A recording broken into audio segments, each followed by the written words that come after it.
ሲያነቡት የነበረው ወንጌል ክፍል የሉቃስ ወንጌል ምዕራፍ 6 ላይ ያለው መለኮታዊ ቃል የሰው ልጅ የሰንበት ጌታ ነው።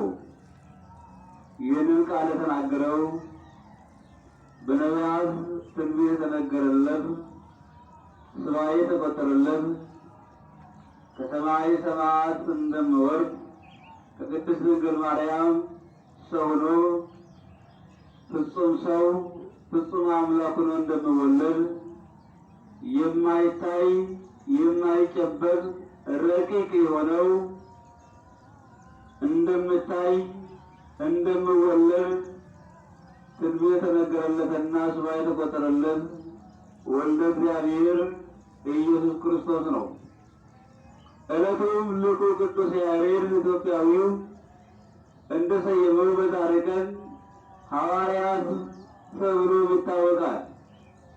ጌታችንና አምላካችን መድኃኒታችን ኢየሱስ ክርስቶስ የመጀመሪያ ተግባሩ ያደረገው ወደ ሥራ ለመግባት ቅድሚያ በዮርዳኖስ ወንዝ ወርዶ ከጠመቀ በኋላ ሐዋርያቶቹን መሰብሰብ እንደጀመረ መጽሐፍ ይነግረናል። ስመርጣቸውም ደግሞ ከተማሩ ሰዎች፣ ካልተማሩ ሰዎች፣ ከባለሀብት ከድሆችም ጭምር በአራቱም አቅጣጫ ሐዋርያትን መረጣቸው ይላል። ሐዋርያትን ብሎ ሰየማቸው። እነዚህን የሰየማቸውን ደግሞ 3 ዓመት ሙሉ የዘላለም ሕይወት የሆነውን ከሞት ወደ ሕይወት የሚያሻግረውን ቃሉን ያስተምራቸው ነበረ ይላል። ዕለት ዕለት በዋለበት እየዋሉ ባደረበት እያደሩ ደዌ ሥጋን ደዌ ነፍስን በቃሉ ተናግሮ የሚያስወግድ የብዙዎችን እንቆቅልሻቸውን የሚፈታ የወደቁትን የሚያነሳ የጠፉትን የሚያገኛቸው ጌታችንና አምላካችን መድኃኒታችን ኢየሱስ ክርስቶስ ሐዋርያቶቹን አስከትሎ በዚህ ትውልድ ላይ የዘላለም ሕይወት የሆነውን ቃሉን ያስተምር ነበረ ይላል። አሁን ከቁጥር 1 አይተን ስናነብ ኢየሱስ ክርስቶስ በሰንበት በእርሻ መካከል ያልፍ ነበረ ይላል። በእርሻ መካከልም ሲያልፍ ሐዋርያቶቹ እሸት እየቀጠፉ በእጃቸው አሽተው ይበሉ ነበረ ይላል። በዛች ሰዓት ደግሞ እሱ ሕይወትን ሲያስተምር፣ እሱ ሕሙማንን ሲፈውስ፣ ለምጻሞቹ ሲያነጻ፣ በብዙ መከራ ውስጥ የወደቁትን የተስገመገሙትን ሕይወት ሰጣቸው። ብዙዎቹ ደግሞ ይቃወሙት ነበረ ይላል። ብዙዎች ይቀኑበት ነበረ ይላል። ዛሬ ምንና እናንተ ነጭ ለብሰን መስቀለኛ ለብሰን ስትንታይ አይኑ የሚቀላ ብዙ ሞልተዋል። ብዙዎች የኢየሱስ ክርስቶስ ተቃዋሚዎች በዓለም ውስጥ ሞልተዋል። ብዙዎች የተዋህዶን እድገት የማይወዱ ሞልተዋል። ብዙዎች የእኛ ብዛት፣ ብዙዎች የእኛ ጸሎት፣ የእኛ ልመና፣ የእኛ አምልኮ ግራ የሚገባቸው በዓለም ውስጥ ሞልተዋል። በዛን ጊዜም ነበሩ። ኢየሱስ ክርስቶስ በሚያስተምርበት ሰዓት የዘላለም ሕይወት የሚያስወርስ ከሞት ወደ ሕይወት የሚያሻግር የሚያድን ብሎ አሁን የተከተሉት ጥቂቶች ነበሩ ይላል መጽሐፍ። ግማሹ ወገን ለክስ ይከተለው ነበር። ኢየሱስ ክርስቶስ ይሠራቸው የነበረ ሁሉ ደማዊና ሥጋዊ ከምሠራው በላይ ስለነበረ እሱ በሚሠራው ሥራ ሊከሱት ምክንያት ሊፈልጉበት ይከተሉት ነበረ ይላል። ፈሪሳውያን ሐዋርያቶቹ በእጃቸው በሰንበት ቀን እሸት እየቀጠፉ አሽተው ሲበሉ አገኟቸው። ኢየሱስ ክርስቶስን ሄደው ለምን ሐዋርያቶች በሰንበት ቀን ሊደረግ ያልተፈቀደውን ለምን ያደርጋሉ ብሎ ጠየቁት። ዳዊት በነበረ ጊዜ ያደረገውን አላያቸውምን? ከካህናቱ በስተቀር ለበሉ ያልተፈቀደውን ወደ እግዚአብሔር ቤተ መቅደስ ገብቶ በሰንበት ቀን እንደበላ ከእርሱ ጋር ላሉትም እንደሰጠ በመጽሐፍ አላነበባችሁምን? በሰንበት ቀን መልካም ማድረግ እንደተፈቀደ፣ በሰንበት ቀን የታሰረውን መጠየቅ፣ የታመመውን መጎብኘት፣ በሰንበት ቀን ወደ እግዚአብሔር ቤት ወጥቶ እግዚአብሔር አምላክን ማመስገን ነው። የሰው ልጅ የሰንበት ጌታ ነው አለ ኢየሱስ ክርስቶስ። የሰንበት ጌታ ጌታችንና አምላካችን መድኃኒታችን ኢየሱስ ክርስቶስ ነው። ለዚህ እነዛን ሰዓት እርሱ ገቢረ ተአምራትን እያደረገ ሕሙማንን እየፈወሰ ለምጻሞችን እያነጻ በብዙ ገቢረ ተአምራት እያሳየ በሕዝቡና በአሕዛብ መካከል ይመላለስ ነበረ ይላል። ብዙዎችም በሥራው እስኪደነቁ ድረስ ይህ ሁሉ ጥበብና ማስተዋል ከወዴት ያገኘ ነው ብለው እስኪደነቁ ድረስ ከወዴት ያገኘ ነው? የእንጨት ጠራቢ ልጅ ብሎ ይጠሩት ነበረ ይላል መጽሐፍ። አሁን በዚህ ማርቆስ ወንጌል ምዕራፍ 6 ላይ ስናነብ በቃሉ በንግግሩ የተደነቁ ጥበብና ማስተዋል የበዛበት ቃሉን ስናገር ለዚህ ሰው የተሰጠ ጥበብና ማስተዋል ምንድን ነው? ከወዴት ያገኘው ነው? እኛ የምናውቃቸው አባቱ ዮሴፍ እንጨት ጠራቢ፣ እናቱ እኛ ጋር ነበረች ማርያም አይደለችም ምን ይሉ ነበረ ይላል። ይሰናከሉበት ነበረ ይላል። የምሰራቸው ስራ ሁሉ፣ የምናገራቸው ቃላት ሁሉ ስብራትን የምጠግን ሕይወትን የምፈውስ ነበር። ብዙዎችም ገቢረ ተአምራቱን ለማየት ይመጡ ነበረ። 5 ገባ የሚሆን ኢየሱስ ክርስቶስን ይከተለው ነበረ ይላል። 5 ገባ የሚሆን ለ5 ጉዳይ ይከተለው ነበረ። ብንሞት የሚያነሳን፣ ብንወድቅ የሚያነሳን፣ ብናጣ የሚያስገኝልን፣ የዘላለም ሕይወት የሚያስወርሰን ብለው አምላክነቱን አምነው የተከተሉ በጣት የሚቆጠሩም ነበር። ጥቂቱን አበርክቶ ብዙ ሰው የሚመግብ ስለነበረ ለመብላትም ለመጠጣትም ብሎ የሚከተሉ ነበሩ ይላል። ኢየሱስ ክርስቶስ በመሸ ጊዜ ይላል በዚህ ወንጌል ስናነብ 2 ዓሣና 5 እንጀራ ባርኮ ለ5000 አባወራ አበላ ይላል። ሕፃናትና ሴቶች ሳይቆጠሩ ባረከ፣ ሰጣቸው። ከሁሉም ከጠገቡም በኋላ 13 መሶብ ፍርፋሪ ተነሳ ይላል። በዛን ሰዓት ፍርፋሪውንም እንዲሰበስቡ ኢየሱስ ክርስቶስ አዘዋል። ሌላ ስፍራ ያንን ደግሞ የምናፍቁ ስላለው አሁን እናንተ በልታችኋል፣ ጠጥታችኋል፣ ጠግባችኋል፣ ሌላ ስፍራ ደግሞ ይህንን ፍርፋሪ ያጡ ሰዎች ስላሉ ሰብስቡ አላቸው። ኢየሱስ ክርስቶስ ሌላው ገባ የሚሆን ደግሞ ደም ግባቱን ለማየት ይከተለው ነበር ይላል መጽሐፍ። ልበ አምላክ ዳዊት ውበቱን ከሰው ልጆች ይበልጣል ይላል። በነቢዩ በኢሳይያስ ትንቢት መጽሐፍ ለሰው ልጅ ብሎ መከራን ሲቀበል 6666 ጅራፍ ሲያርፍበት ደም ግባት አልባ ቢሆንም ከድንግል ማርያም በነሳው ሥጋ ኢየሱስ ክርስቶስ የሚመስለው እንዳልነበረ መጽሐፍ ነግረናል። ውበትህ ከሰው ልጆች ይበልጣል ብሎ ዳዊት ዘምረዋል። ደም ግባቱን ለማየት ይከተሉ ነበረ። ለ5 ነገሮች ይከተሉ ነበር። ኢየሱስ ክርስቶስ ለሚጠይቁት ሁሉ ለእንቆቅልሻቸው መልስ ሰጣቸው ነበር። የሰው ልጅ የሰንበት ጌታ ነው።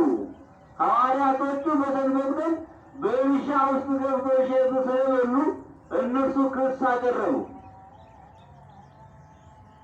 ትንሽ ቆይቶም ደግሞ በሕዝብ መካከል እጁ ልምሾ የሆነ ሰው ነበረ ይላል። ያም ቀን ሰንበት ነበረ እነርሱም ኢየሱስ ክርስቶስን የሚያሳጡበትን የሚከሱበትን ይፈልጉ ነበርና ኢየሱስ ክርስቶስ ጠየቃቸው፣ በሰንበት ቀን መልካም ማድረግ ወይስ ክፉ መስራት የቱ ነው የሚሻለው አላቸው። ዝም አሉ።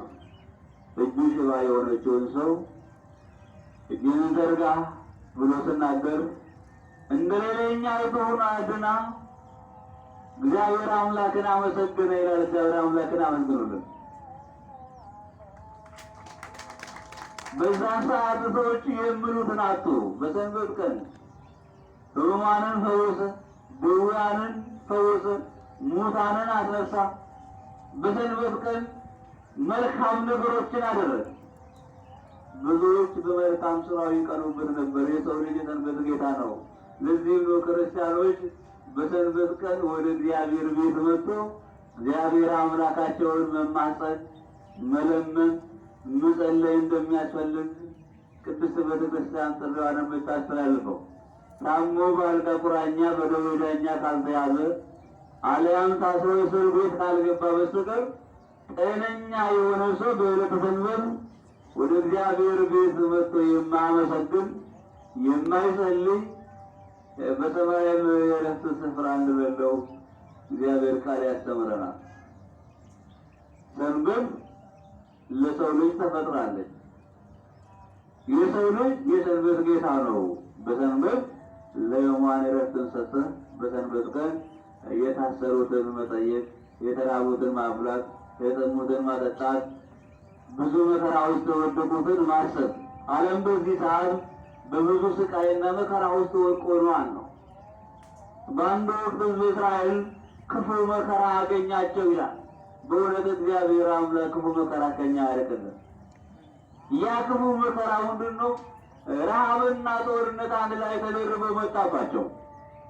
በእስራኤል ሀገር የሚበላ የሚቀመስ ነገር ጠፍቶ በዓይናቸው እንኳን ማየት ናፍቋቸዋል። ሁለት ሴቶች ተማክረው ልጃቸውን አርዶ ለመብላት ተነሱ ይላል መጽሐፈ ነገሥት ላይ ስናነብ። አሁንና እናንተ ምንም ያየነው መከራ የለም፣ ምንም የደረሰብን ነገር የለም። ብዙ መከራ ስቃ ውስጥ ወድቀው መብላት አይደለም ይህን የሚባል ከሀገሩ ጠፍቶ በዓይን ማየትም አይቻልም ነበርና ሕዝቡ የአህያ መንጋጋ ገዝቶ መብላት ጀምረዋል። የርግብ ኩስ መብላት ጀምረዋል። ብዙ መከራ ውስጥ ወድቀዋል። ሁለት ሴቶች ረሃብን መቋቋም አቅቷቸው ተማከሩ ይላል በልጆቻቸው ላይ። ረሃብ ክፉ ስለሆነ በረሃብ ከመሞት በሰይፍ መቀላት ይሻላል አሉ የጌታ ሐዋርያት። በዚህ ሰዓት ምን ያደረጉ መሰላቸው? ዛሬ ልጅ አርደን እንበላለን አሉ። ነገ ደግሞ ያንቺ እናት እንበላለን ብሎ ልጃቸውን አርዶ ለመብላት ተስማሙ ይላል በዚህ መጽሐፈ ነገሥት ላይ። መላ ዓለም ረሃብ ጸንተዋል። በአንድ በኩል ደግሞ የሶርያው ንጉሥ ወልደ አዴር ሰራዊቱን አሰልፎ ሰማርያ ከተማ ገብተዋል። በሁለቱ መከራ ውስጥ ወድቀዋል። ረሃብ ያሰቃያቸዋል፣ ጠላትም ደግሞ ውስጥ ተሰልፎ መጥቶባቸዋል። እነዚህ ሁለቱ ሴቶች ተማክረው ልጃቸውን አንዷ ልጇን አረፈችና ቀቅለው በሉ ይላል መጽሐፍ። የዛችኛይቷ ሲያልቅ ያችኛዋ ልጇን ደበቀች። ወደ ንጉሡ በረዳ ጌታ ሆይ ፍረድልኝ ብላ መጮህ ጀመረ። በምጠይቃት ጊዜ ሴት ባልንጀራዬ ናት፣ የምበላ ነገር ጠፍቶ ልጃችን አብረን እንድንበላ ተስማምተን ነበረ። አሁን የእርሷን የኔ ልጅ ሳያልቅ የእርሷን ሰውራለች ብላ ክስ አቀረበች። በዛን ሰዓት ንጉሡ በጣም ደነገጠ ይላል። በጣም ደነገጠ። መልእክተኞች ወደ ነቢዩ ኤልሳዕ ላከ። በዚህ ሰዓት ነቢዩ ኤልሳዕ ደግሞ ምንድን ነው አለው? እውነቱን እነግርሃለሁ፣ ነገ በዚህ ሰዓት ረሃብ ይወገዳል፣ ጥጋብ ይሆናል አለ። ንጉሡ ምንድን ነው አደረገው? በእውነቱ የሰማይ መስኮቶች ቢከፈቱ እህል ከሰማይ እንደ ዝናብ ቢዘንብ በዚህ ከተማ ላይ በእውነት ጥጋብ ይሆናልና ነቢዩ ኤልሳዕ በሁሉ የሚፈጸመውን የእግዚአብሔርን ቃል ስለተባተ በዓይን ብቻ ታያለህ ሳትበላ ትሞታለህ ነው። በዚህ ሰዓት ሁለት ለምጻሞች ሰዎች በለምጽ ደዌ የተመቱ በረሃብ እየተሰቃዩ እነሱ ደግሞ ምክር አቀረቡ። እዚህ ተቀምጠን ሕዝቡን ምን እንለምነዋል? የምሰጠን ቅርጥል ራሱም የሚበላ የለውም። ለዚህም ወደ ጠላቶቻችን አገር እንሄድና እንጀራ ሰጥተውን ቢያበሉን እንኖራለን አሉ። ቢገሉንም በእነርሱ ሰይፍ እንገላገል ብለው ሁለቱ ሰዎች አመሻሽ ላይ ወደ ሶርያ መንደር ሲጓዙ እግዚአብሔር አምላክ አብሯቸው ነበርና የእግራቸውን ኮቴ የብዙ ሺህ ሰረገላ ድምፅ አስመሰለ ይላል። በዛ ሰዓት ከተማ ውስጥ የነበሩ ሰዎች የእስራኤላውያን ጠላት እኛ በተኛንበት ጠላት ሊያጠፋን መጥተዋል ብሎ ቤታቸውን ከፍት ጥለው ወደ ጫካ ሸሹ ይላል። ወደ ቤቱ ገብተው መሶቡ ውስጥ እንጀራ ተሰርቶ አገኙ። በድስቱ ወጡን ገልብጦ በሉ። ከበሉም ከጠገቡም በኋላ ወደ ልቦናቸው ተመልሰው እኛ በልተን ጠጥተናል አሉ። ወገኖቻችን በዛ የረገብ ቁስና አህያ መንጋጋ ከሚበሉ መጡ እንጀራ እንዲበሉ ልንጥራቸው ብሎ ተነሱ ይላል። ሕዝቡን ጠርቶ ሕዝበ እስራኤል የጠላቶቻቸውን አገር ማርከው ወርሰው ወደ ከተማው ገብቶ የሚችለውትን ሀል ተሸክሞ ሲወጡ በእግዚአብሔር ቃል ላይ ያፈዘው ሰው መንገድ ዳር ቆሞ ቀረጥ አትከፍሉ አትገቡም ብሎ ሲከለክላቸው እግዚአብሔር በቸርነት ባደረገው ብሎ ሕዝቡ ረገጠውና ሞተ ይላል። ነቢዩ ኤልሳዕ እንደተናገረው በዓይኑ ብቻ አይተዋል፣ ሳይበላ ሞተ።